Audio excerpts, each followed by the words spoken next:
દર્શક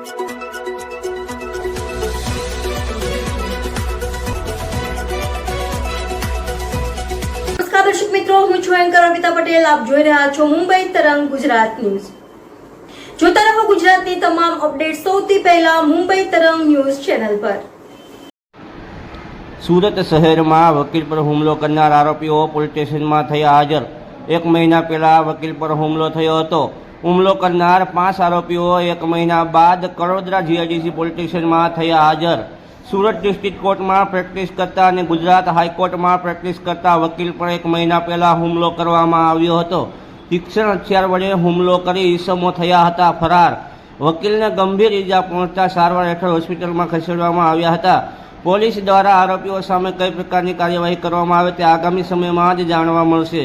મુંબઈ તરંગ ન્યૂઝ, સુરત. સુરત શહેરની અંદર 1 મહિના પહેલા વકીલ ઉપર જે હુમલો કરવામાં આવ્યો હતો તે વકીલ ઉપર હુમલો કરનાર જે આરોપીઓ છે તેમની કડોદરા જીઆઈડીસી પોલીસ દ્વારા અટકાયત કરી લેવામાં આવી છે. ખાસ કરીને જાહેર રસ્તા પર આ ઘટના બની હતી અને ત્યારબાદ વકીલ જે છે તેને ઈજા પહોંચી હતી અને સારવાર હેઠળ હોસ્પિટલમાં ખસેડવામાં આવ્યા હતા, જેમાં 5 આરોપી સામેલ છે. 5 આરોપીને કડોદરા જીઆઈડીસી પોલીસે અટકાયત કરી લીધી છે. હાલ તમામ જે કાર્યવાહી છે તે ચાલુ છે. આરોપીની પૂછપરછ પણ ચાલુ છે. આદિત્યસિંહ, અભિસિંહ તેમજ સૂરજ ઉર્ફે કાલિયા તેમજ વૈભવ નામદેવ પાટીલ, હર્ષ સોટુ અને ગૌતમ આધાર જેવા અને આ જે 5 આરોપીઓ છે તેમની અટકાયત કરી લેવામાં આવી છે. ને ખાસ કરીને જે વકીલ ઉપર જે હુમલો કરવામાં આવ્યો હતો તેને લઈને જો વાત કરીએ તો જો વકીલ ઉપર જાહેરમાં હુમલો થતો હોય તો આમ જે જનતા છે તેના પર શું થાય તે પણ આપણે જાણી શકો છો. ખાસ કરીને અત્યારે જીઆઈડીસી પોલીસમાં 5 આરોપીઓની અટકાયત કરી લેવામાં આવી છે અને અગાઉ કોઈ ગુનામાં સંડોવાયેલા છે કે નહીં તે કડોદરા જીઆઈડીસી પોલીસ દ્વારા તપાસ હાથ ધરવામાં આવી છે.